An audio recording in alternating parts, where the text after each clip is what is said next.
What do you think, Willow? Is Grandpa doing a good job? So this is the little update. So far as getting all the metal. So yeah, if you guys caught us over on the Daily Scuttlebutt, I mentioned it over there. We had 2,440 pounds that we did yesterday and took it over to the recycler, and then they only paid us 2 cents per pound. So yeah, it is what it is. You know, we got a soda, right? But all right, so getting back in to this Wellhouse. Got some more products I need to get cut up. So welcome back to the journey. If you're new here, we definitely appreciate you guys for following the journey. It definitely helps. You know, give us that subscribe, thumbs up, share us out to your friends and family. That kind of helps us grow. It's greatly appreciated. You know, and then we have links and stuff like that down in the description for Bonfire Store, Amazon stuff. We have a mail P.O. box and stuff down there. You know, if you guys ever wanted to send us a letter or some stickers or something like that, that's greatly appreciated. But yeah, this thing ain't gonna build itself, so let's get busy. All right, I'm gonna start off by actually coming in here so you can see where I got the tape. It's kind of dark in here, but I'll still come in with you. So it's kind of close quarters in here, but I'm gonna start taping up a lot of these seams. I'm just getting this because obviously this one has already fallen down because I still need to run, you know, seam going that way, and then, you know, kind of same thing, but then getting these holes and stuff filled in. That way I can get insulation up top. But you can see right where my boards came all the way up, except for the center, because those were my 2 short boards. So, but I still am gonna get stuff to fill this in completely. All right, and then yeah, I can always trim it up on the outside as needed, but I want to make sure that there's no birds and stuff coming in and making a nest and making this their home, because it's not. But don't really have the room in here to show you guys, so I'm just going to do it and then we'll be right back. All right, I think I got it just about knocked out. So all the big holes or stuff where it's not, because like this is stapled, obviously I can always run a seam there, but I want to get the roofing in first, right? Because I already know I'm gonna have to cut. That way I can get that stuff taped up as well before I run out of tape to be taping up stuff that has staples in it. But for the most part, I think it'll be good. I mean, it's not going to have any major big holes. So, all right. I just apologies if it's a little windy today, but I think I'm going to utilize this on that back wall to cover up them spaces. But instead of doing individual pieces, I'm going to cut this to length. I'm going to notch out where the rafters go, and then just install it all up in one piece. But first I got to cut the length.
want it coming out of there.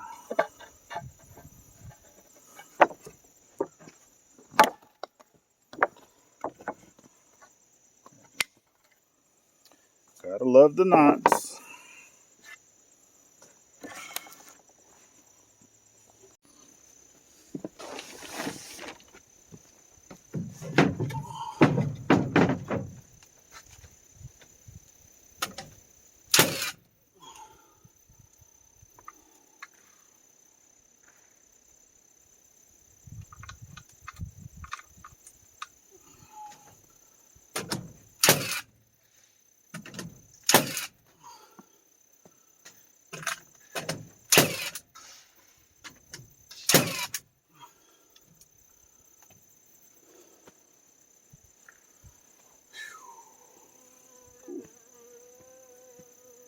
Go away, bee, shoo, bee, don't bother me.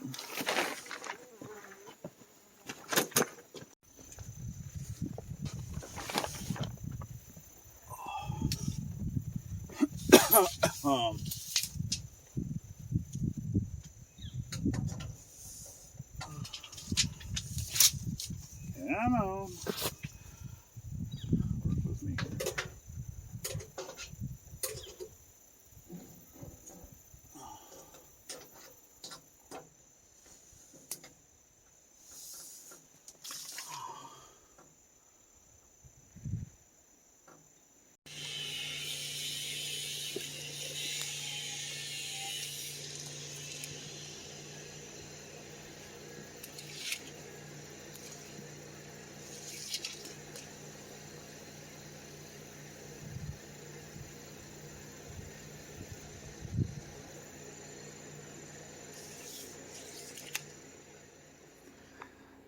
Well, ceiling insulation is in, and I got the back all sealed up, which on the corners too, I'll go see if you can see it from the outside. I haven't even looked yet, but going to need to kind of fill those in because that wood did not go all the way to the edge.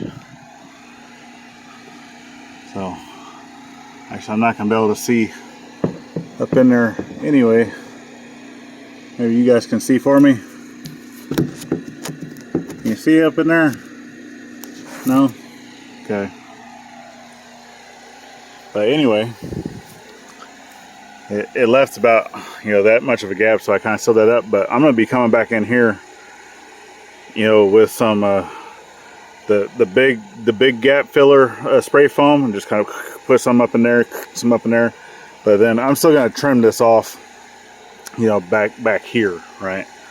That way nothing's coming up into these voids and stuff like that. But there's one thing I'm kind of grateful with it being, towards fall, because bugs are starting to go away. Birds aren't nesting, any of those things. So I got a little bit of time, right, to get it done. But I'm trying to hurry up and get it done, soonest. That way I don't have to worry about it later. All right, so if you're just getting tuned in with us and you haven't been watching the whole series, then I would ask that you go back and watch the whole series. It'd be greatly appreciated. But if you have not, that's okay too. We definitely appreciate you for being here. So I've already cut the flat on one side of these boards. I got 3 of them cut for right now. So, and I'm going to be cutting these into 2 1/4 inch strips. But since these are also going on the side, I'm going to go ahead and take one of my previous cutoffs from a previous video. And that's the angle, my roof pitch angle. So I need to get my fence off of here, which I haven't set that anyway. We'll get this cut, and then from here I can go ahead and start cutting my 2 inch strips. It'll already have the angle for the roof for the batten. That way I can go ahead and put it up there on top of the boards.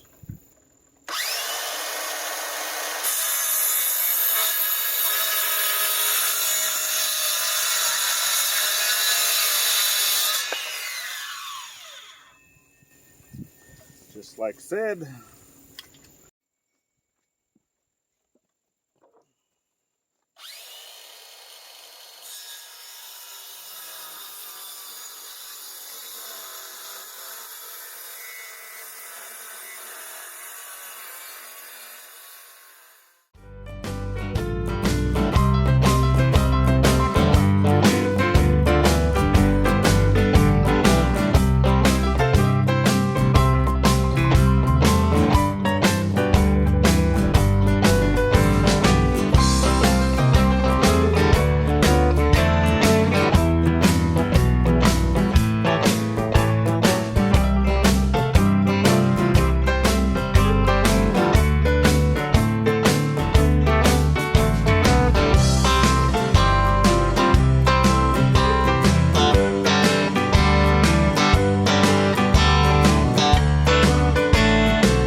Okay, so there's all the battened down, and I still got a little bit of trim work that I need to do in the back, but other than that, it is just about a finished product. So I need to get going on a door. That way I'm able to close it in, right? Don't want to have a big open space. And then getting all the piping and stuff done, getting the tank and stuff moved over. So obviously there is still a few things that's needed for the well. You know, I've talked about this, even like on a daily scuttlebutt. If you guys don't know what that is, that's our side channel to this main channel, and it's more just the yakety yak, right? The talking daily vlog type thing. But I will be getting those pieces as we can, because obviously we can't purchase every single thing that I need. But I think I do have a plan in place to be able to utilize what I already have on hand, even though it's not going to be 100% right or correct, right? That's basically, it's still going to have to come up and out of the ground and then back into the ground to go. That way I can get the tank and everything moved over to the house. But until I can get some of those other parts needed, right, I'm gonna have to do it like half step. But some of the things, since I am gonna be taking it apart, there are things that I still need to install down next to the pump, which I did not do the first time because, for one, I didn't know about it. Two, I was just trying to get us a working well, and even though it wasn't done 100% correctly, it still was a necessity to be able to get the water out of the hole. So but that will be coming to you. So up next after this is going to be the door, but I'm basically going to call this one done. So well, not done, but done enough to be able to go ahead and get our name up here. So the winning name for the Wellhouse build is called the Scuttlebutt. So we'll get that sign and everything made and put up there. I definitely appreciate everyone that had went to the community tab to cast your votes and such. If you guys don't know what the Scuttlebutt means, that's the watering hole. That's the cask of back in the days of old, of the wooden ships. That cask or barrel that held the water or the grog or whatever it was, that was called the Scuttlebutt. And that's also where the sailors would gather, you know, to tell their little sea shanties and stories and such. So rumors or gossip, that's another name for scuttlebutt, right? So, yeah. So I definitely appreciate you guys for following the journey, right? We have another video you can check out here. And then we have the playlist over here that just allows you to continue to follow the journey. And we greatly appreciate that. Little icons makes it easy to subscribe to here and the side channel. And then last but not least, remember to always thank a veteran at every chance you get, not only on Veterans Day, and we'll see you on the next one. Later, y'all.